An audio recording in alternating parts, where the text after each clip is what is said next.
कि नहीं? हाँ भैया। आखिर तलाक हो गया ना, यही होता है हिंदुस्तान से लोग राज्य छोड़ के दूसरा राज्य में जाना काम का बड़ा कर तो हिंदुस्तान पाकिस्तान के बात है। बट ठीक है, मैं जब एक यारों की बारात में गया था तो सानिया मिर्जा जी मेरे से मिली थी, परिणीति चोपड़ा जी थी, सानिया मिर्जा जी, रितेश देशमुख जी थे। तो उन्होंने पूछा कि सारे बिहार में बहुत सारे गाना मैंने पर हुआ है ना,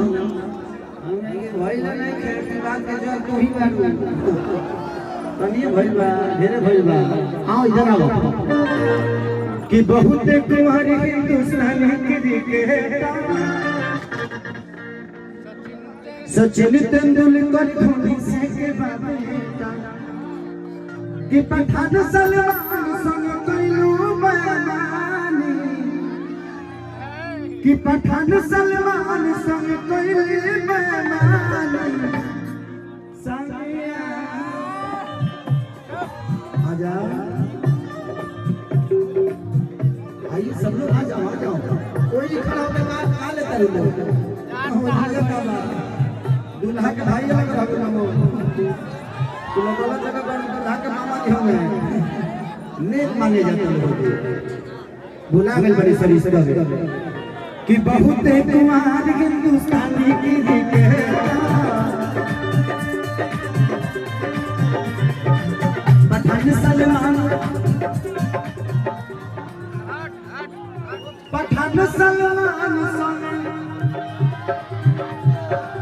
पठान सलमान संगे कैली बेरानी नथिया वाली सनिया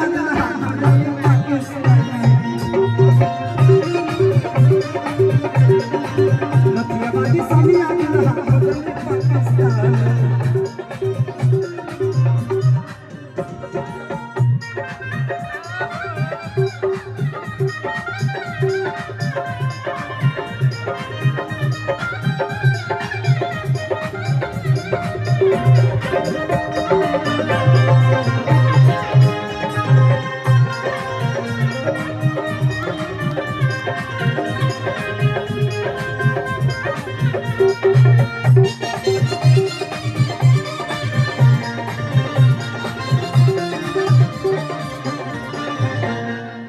छोड़ देता है देखा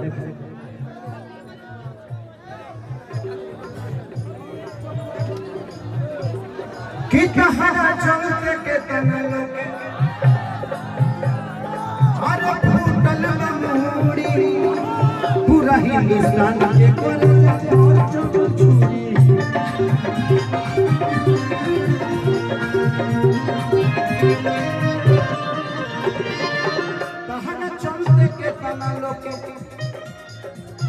फूटल बमूड़ी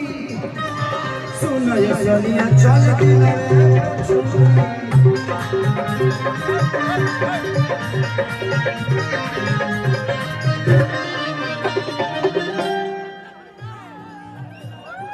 कि छुई तहरा के बच भैया के तारा के छुआ कनी ना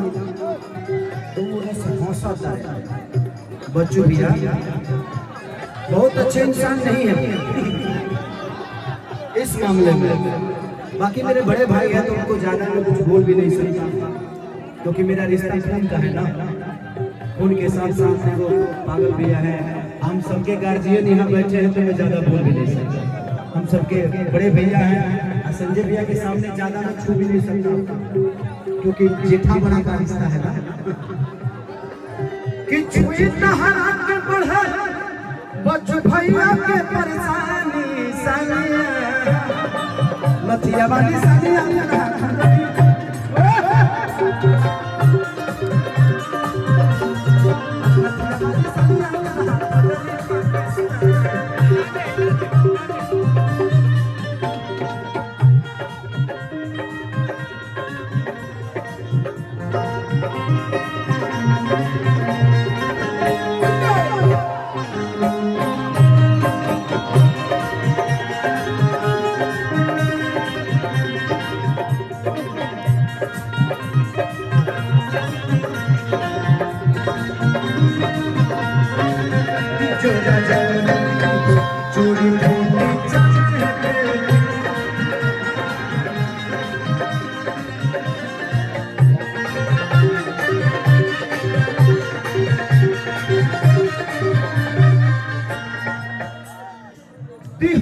दुबई हिंदुस्तानियन के नाच के छोड़ के तू गइल हमारा भाई युवराज के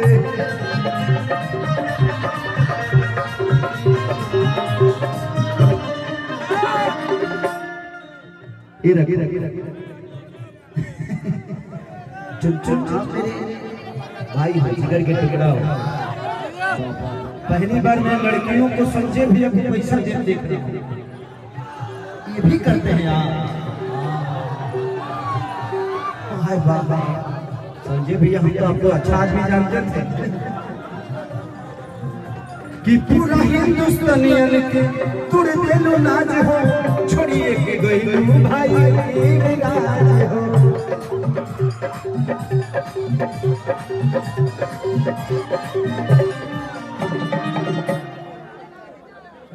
कि बढ़े गइल बाबा खेसरिया के परेशानी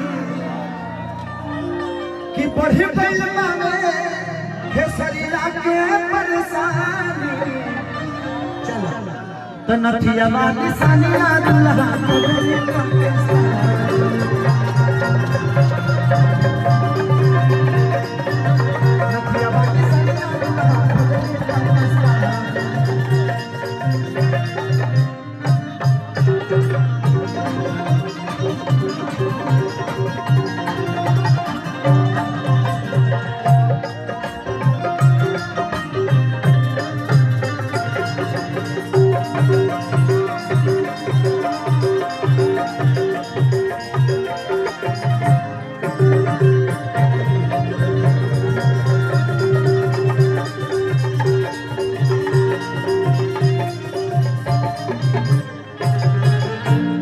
थैंक यू सो मच। और भैया को भी झारखंड निकलना है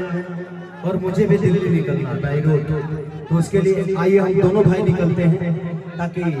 हम दोनों को दिक्कत ना हो। एक